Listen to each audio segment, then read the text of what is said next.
টানা বাঁধে না। নারীর হৃদয় কোমল, সে চায় আশ্রয়, ভালোবাসা, প্রিয়তমের সাহচর্য।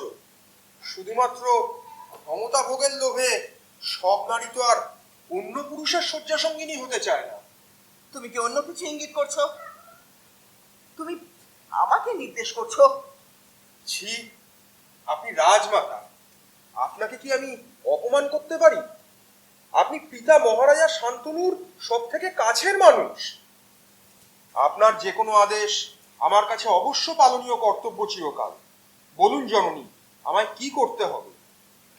রানীদের ব্যাসদেবের সাথে আরেকবার মিলিত হতে রাজি করাতে হবে। এও কি আমার কাজ? তারা আমার ভ্রাতৃবধূ। একবার আমি তাদের জোর করে পাঠিয়েছিলাম ব্যাসদেবের শয্যায়, কই সে মিলন তো সুখের হয়নি। আরো একবার জোর করে এইভাবে? না না জননী, আরো এক বিকলাঙ্গের দায় আমার উপর চাপাবেন না, এ আমার অনুনয়। তুমি নিজে রাজি হলে সন্তান উৎপাদনে কোনো দায়িত্ব তোমাকে নিতে হতো না পুত্র, কিন্তু সে সাহস যখন তোমার নেই। সাহস নয় মাত্র, আপনার প্রতি দায়বদ্ধতা। আমি প্রতিজ্ঞাবদ্ধ। আমি তো সেই প্রতিজ্ঞা ফিরিয়ে নিতে প্রস্তুত। আমি প্রস্তুত নই। প্রতিজ্ঞা স্বরনিক্ষেপের মতোই ভয়ঙ্কর। একবার স্বর নিক্ষেপিত হলে তার ফিরিয়ে আনা যায় না। পৃথিবীর শ্রেষ্ঠ ধনুর্বিদও তা পারে না। আপনি আমায় ক্ষমা করবেন। তাহলে ভ্রাতৃবধূদের সম্মত করো ব্যাসের সাথে মিলিত হতে। দেবী, আমি ক্ষত্রিয়। কোনো নারীকে তার নিজের ইচ্ছার বিরুদ্ধে কারোর সাথে মিলিত হতে বাধ্য করা আমার কাছে পাপাচারের সমান। বরং আমার ধর্ম মতে এই কর্মে আমি সকলকে বাধা দেব, তাতে আমার যে ক্ষতি হোক না কেন। কিন্তু পুত্র, ব্যাসকে নিমন্ত্রণ করেছো তুমি নিজে। আমি নিজেই তাকে ফিরিয়ে দেব, সত্য কথা জানাবো তাকে, সবই নয়। তারপর সে ব্যস্ত মানুষ, নিজের অধ্যয়ন শাস্ত্রপাঠ পৌরোহিত্য ছেড়ে শুধুমাত্র মায়ের আদেশে এত দূর এসে যদি কার্য সমাধান না করি তাকে ফিরে যেতে হয়, সে কি খুব খুশি হবে? যদি উত্তেজনায় অভিশাপ দেয়, কি হবে আমার বংশে? কি হবে হস্তিনাপুরের ভবিষ্যৎ? অন্য কোনো উপায় কি আছে জননী? অম্বিকা অম্বালিকাকে জোর করে ধরে আনো, তাদের বাধ্য করো, বলো এ তাদের কর্তব্য। তাতে আপনার জিত বজায় থাকলেও আপনার স্বপ্ন পূরণ হবে না মা। তাহলে কিভাবে রক্ষা পাবে আমার হস্তিনাপুর?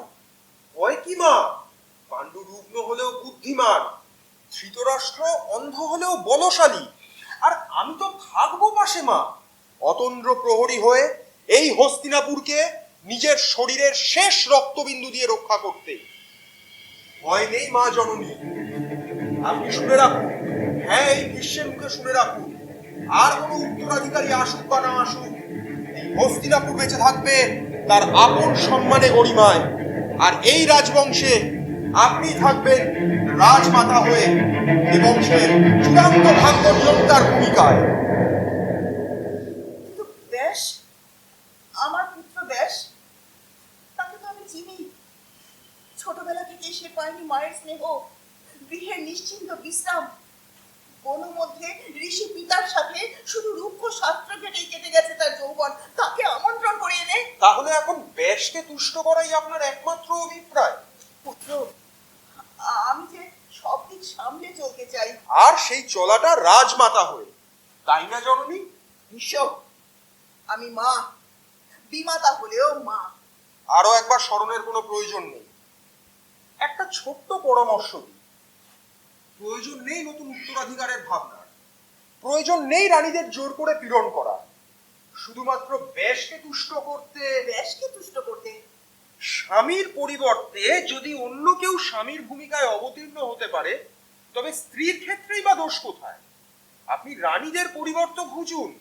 এত সুন্দরী দাসী আপনার, কোনো একজনকে সম্মত করে পাঠিয়ে দিন ব্যাসের শয্যায়, আপনার সব দিক রক্ষা হবে। চমৎকার প্রস্তাব, কিন্তু তেমন দাসী যে সত্যি রাজি হবে? আপনি চতুর রাজমাতা, আপনার হাতে দাস দাসীর অভাব। রাজমাতা, আপনাদের মন্ত্রণার মাঝে উপস্থিত হতে বাধ্য হলাম, অপরাধ নেবেন না। আর বিশেষ সংবাদ। কুণ্ঠিত হবার কোনো কারণ নেই দাসী, এ জননীর সাথে পুত্রের পরামর্শ, এখানে সবার প্রবেশ অবাধ। বলো কি সংবাদ? রানী অম্বিকা আর অম্বালিকা জানিয়েছেন অগ্রজ ভীষ্ম বল প্রয়োগ করলেও তারা কিছু পারবেন না। তারা তাদের হাতে প্রস্তুত রেখেছেন তীব্র বিষ।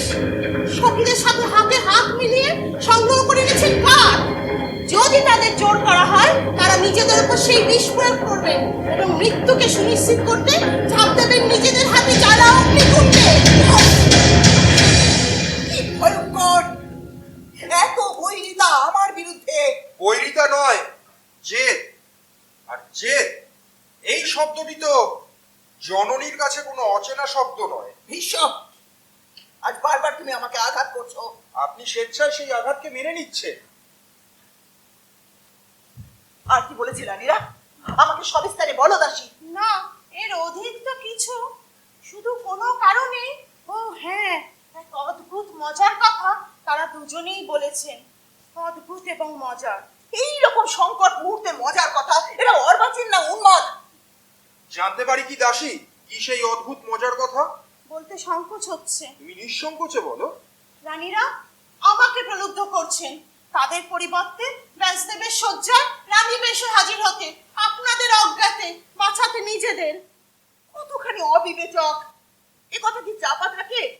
থাকবে যখন তুমি হবে গর্ভবতী ওদের পরিবর্তে, তখন কিভাবে সামলাবে সমস্ত বিষয়? সেই কারণেই সব ব্যাপারটাই আমার কাছে শুধুই মজার। তোমার কাছে প্রস্তাবটা মজার হলেও আমার কাছে সময়টা তো মজার নয়। চন্দ্রমা, মা, তুমি হবে রাজরানী এক রাতের জন্য। মা! হ্যাঁ, এ আমার হুকুম। রাজমাতা সত্যবতীর নির্দেশ, তুমি হবে রাজরানী, কুরু বংশের রাজরানী, শুধুমাত্র আজ রাতের জন্য, মাত্র একটি রাত। না, কিছুতেই না, এ হয় না। হবে, হতেই হবে। মা!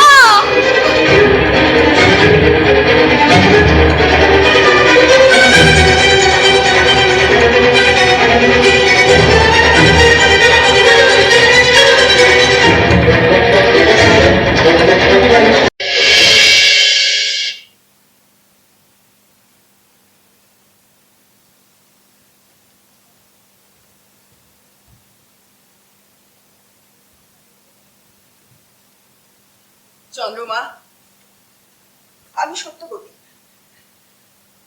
মহারাজা শান্তনুর প্রিয়তমা মহিষী সত্যবতী, কুরুবংশের রাজমাতা সত্যবতী, তোমার কাছে হাত জোর করে ভিক্ষা চাইছি। তুমি তুমি আমার বংশকে ব্যাসের কোপ থেকে রক্ষা করো। কিন্তু আমি যে নিরুপায়। কেন কেন? আমি একজনকে ভালোবাসি, সে সুমন্ত্র, সাধারণ নগরবাসী। আমার সমস্ত আবেগ যে তার প্রতি ধাবিত। মা, আমি যে আমার কুমারিত্বকে আমার ভালোবাসার পায়ে সমর্পণ করতে চাই। কুমারিত্ব? নারীর কুমারিত্ব সামান্য একটা সহবাসে নষ্ট হয়ে যায় না চন্দ্রমা। হ্যাঁ, যায় না। এ আপনি কি বলছেন মা? চন্দ্রমা, তুমি আমার পূর্ব কথা জানো না? জানো ব্যাসের জন্ম বৃত্তান্ত? আমি ছিলাম দাস রাজকন্যা। আমার পিতার কোনো পুত্র ছিল না, তাই তার নৌকাটি নিয়ে খেয়া পারাপার করতাম আমি। এক সকালে আমার নৌকায় পার হতে এলেন মুনি পরাশর, মহাজ্ঞানী ব্রাহ্মণ। তিনি আমার রূপ দেখে বিহ্বল হয়ে আমাকে কামনা করলেন। আমি কিন্তু তখন তাকে শুধুমাত্র কুমারিত্ব রক্ষার দোহাই দিয়ে প্রত্যাখ্যান করিনি। তিনি নিজের ক্ষমতা বলে চারিদিকে কুয়াশার আবরণ সৃষ্টি করলেন, আর সেই নৌকায় আমার সাথে মিলিত হলেন। তৃপ্ত হয়ে আমায় বর দিলেন, আর তারই বরে আমি পেলাম শরীরে মন মাতাল করা গন্ধ, পেলাম ব্যাসদেবের মতো পুত্র, আর আর আবার ফিরে পেলাম আমার কুমারিত্ব। কিন্তু মা, এসব শুনে আমার কি লাভ? লাভ একটাই, তোমাকে জানতে হবে, তোমাকে বুঝতে হবে। তুমি তুমি একবার যদি এক রাতের জন্য এই বংশের রানী হয়ে আমার পুত্র ব্যাসকে তুষ্ট করতে পারো, তুমি হবে রাজ ঐশ্বর্যের অধিকারী।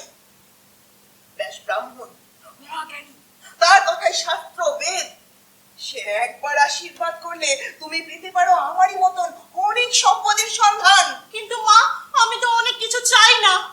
স্বামী পুত্র নিজের একটা ছোট্ট সংসার নিয়ে সুখে দিন যাপন করতে চাই। বিশাল মহৎ মানুষের আশীর্বাদ যে আমাদের মতো ছোট মানুষের জীবনে কোনো কাজেই লাগবে না। লাগবে লাগবে লাগবে। তুমি যদি আমার প্রস্তাবে রাজি হও, আমি কালই তোমাকে আমার দাসত্ব থেকে মুক্তি দেব। দেব অলংকার, অর্থ, তোমার বিবাহের যাবতীয় ব্যয়। তোমাকে দেব বিশাল ভূমির অধিকার, 7 মহলা বাড়ি। আর আর তোমার প্রিয়তম সুমন্ত্রকে দেব রাজপ্রাসাদে প্রবেশের অধিকার। এবং যদি কোনোদিন আমার সেই সৌভাগ্য ঘটে, আমি আমার প্রিয় সুমন্ত্রর সাথে মিলবো, সেটাই হবে আমার স্বর্গলাভ। স্বর্গলাভ। কিন্তু সেই স্বর্গলাভের সবচেয়ে বড় বাধা যে আমি জন্মমা। শোনো, তুমি যদি আমার প্রস্তাবে রাজি না হও, তুমি জীবনে কোনোদিন কোনোভাবেই মিলিত হতে পারবে না সুমন্ত্রর সাথে, কোনোভাবেই না। আপনি বাধা দেবেন? দেব। আমাকে আমাকে অনুসরণ করলে আমি যতটা স্নেহশীল, আমাকে অবজ্ঞা করলে আমি ততোধিক কঠোর। যদি আমার প্রস্তাবে রাজি হও, আমার বংশকে দেশের কোপ থেকে বাঁচাও, তুমি সব পাবে।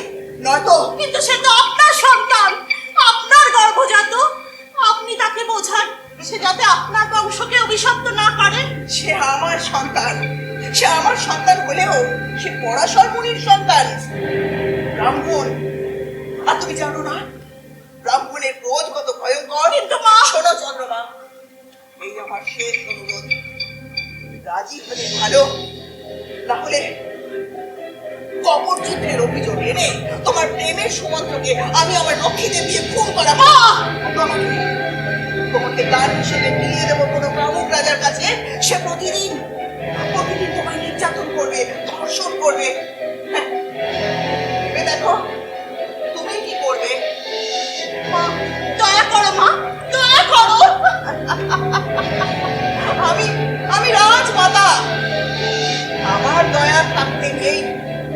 আমার দয়া থাকলে ভীষ্মই হতো রাজা, তার সন্তানরাই হতো যোগ্য উত্তরসূরি। কথাটা মনে রেখো।